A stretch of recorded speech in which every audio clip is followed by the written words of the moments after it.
A festa da ameixa de Campelo deixa bo sabor de boca en Poio. Esta 37ª edición pechouse este domingo esgotando as 1.500 racións das 3 receitas dispoñibles, a mariñeira con arroz e con fideos.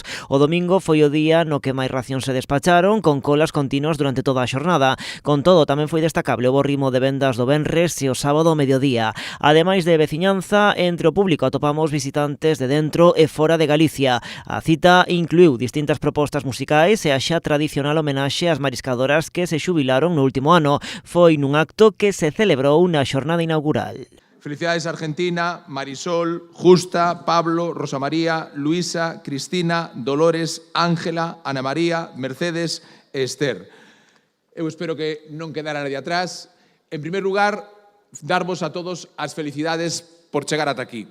Me decía a conselleira, si parecen jóvenes, efectivamente, é dicir, eu creo que a esencia da mariscadora e do mariscador é que, ademais de ser pois xente brava, xente traballadora, pois é xente con moito espírito. En total, 15 mariscadoras e mariscadores recibiron a ameixa de prata. Unha delas, coñecida por gravar vídeos amosando o seu traballo, dicía sentir ledicia, pero tamén tristura por unha etapa que agora remata. La tristeza de dejar mi trabajo, porque me produce mucha tristeza, porque yo ahí en el mar me liberaba, porque dicen, ¿cómo te puede gustar el mar? Me encantaba mi profesión, mi trabajo.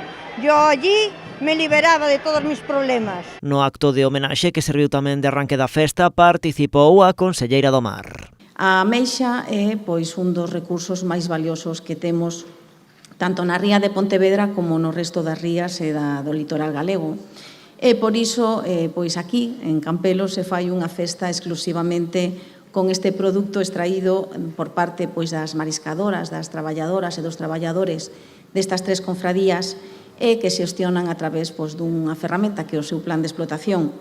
Un exemplo incuestionable de como se involucra eses traballadores na xestión do recurso e que é un claro exemplo do que é a nosa Galicia calidade. Ademais da Xunta, tamén apoia a Festa da Ameixa a Deputación de Pontevedra. Celebracións, sen dúbida como esta, son xa unha cita imprescindible no calendario de Poio, pero tamén de toda a provincia de Pontevedra. Unha festa especial, unha festa tan especial que moitas persoas das que estades aquí regresades cada ano e levades xa moitos anos. Non é doado que unha festa dure tantas edicións de xeito repetido. O alcalde aproveitaba o acto para poñer en valor a importancia desta festa para todo o municipio, que vai máis alá da parte lúdica. A festa da ameixa non só se queda na festa da ameixa, sino que para a semana se inician e se organizan unhas xornadas técnicas xunto co GALP, donde se vai a estudiar pois outro tipo de iniciativas para ter alternativas e para poder axudar e a mellorar a todo o sector e a todas as persoas que vivides del.